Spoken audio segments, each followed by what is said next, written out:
सकरन में जाखोड़ी अगवान कामरेड मुश्ताक लेगारी जी याद में मेला को सिंध जे मसलन ते खामोश न रहंदासीं याद चांडियो। जीअं सिंध महाज जे सीनियर ऐं जाखोड़ी अगवान कामरेड मुश्ताक लेगारी जी याद में तहज़ीती मेला को कोठायो वियो, जंहिं में जिस्म जी मर्कज़ी चेयरमैन रियाज़ अली चांडियो समेत मुख़्तलिफ़ शहरनि मां जिस्म अगवाननि ऐं कारकुननि वॾे अज़म में शिरकत कई, जिन कामरेड मुश्ताक लेगारी जी क़ौमी जदोजहद थी ॻाल्हाए खेसि लफ़्ज़नि जी भेटा पेश कई। उन खां अॻु जिस्म अगवाननि पारां कामरेड मुश्ताक लेगारी जी मज़ार ते गुलनि जी चादर चाढ़े फातिह ख़ुवानी करे दुआ घुरी वई। तहज़ीती मेला खे ख़ुसूसी ख़िताब कंदे जिस्म जे मर्कज़ी चेयरमैन रियाज़ अली चांडियो चयो त साईं डीएम सैयद जेकी क़ौमी ऐं जानसार कारकुन जूं ख़ूबियूं बयानु कयूं आहिनि, उहे सभु ख़ूबियूं असां कामरेड मुश्ताक लेगारी में ॾिठियूं। संदसि क़ौमी पोरियो ऐं किरदार शानाइती नमूने गुज़री उहो ई सबबु आहे जो अॼु खेसि यादि करे रहिया आहियूं। तहज़ीती मेड़ाके में अयाज़ सोलंकी, राशिद लक्ष्मी, अब्दुल हन्नान अब्बासी, नियाज़ चांडियो, काज़ी जावेद सनाई, इब्रार मोराई,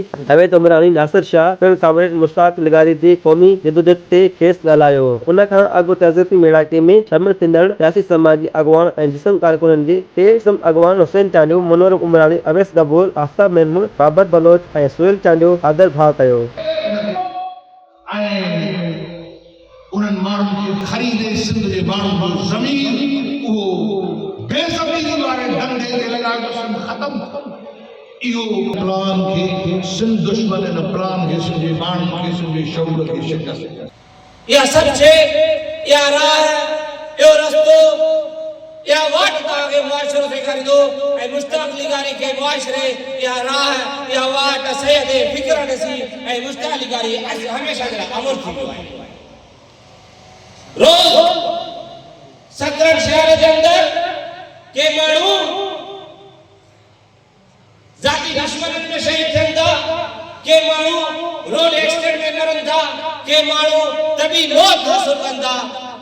कंहिंखे ख़बर न आहे, मूंखे ख़बर न आहे त सुभाणे आउं मरी वेंदुसि, के माण्हू खे ख़बर न आहे सुभाणे मरी वेंदो, पर उन माण्हू जो मक़सद, उन माण्हू जी ॻाल्हि, उन माण्हू जो प्रोग्राम, उन माण्हू जी ईमानदारी, उन माण्हू जी बहादुरी, ये सभु शयूं दुनिया खे यादि पवंदियूं आहिनि। ऐं मुश्ताक लेगारी उहो शख़्स हो जंहिंखे उहे सभु शयूं ताक़तवरूं, उहो बहादुर हो, सभिनी जो हमदर्द हो ऐं शहर जे हर माण्हू जो अगरि पिठ थी बीहंदो ऐं हक़ हाकिम जे लाइ हूंदो, दुश्मन जे साम्हूं आम्हूं साम्हूं थी बीहंदो। मुश्ताक जे करे ख़ौफ़ज़दा माण्हू न हो।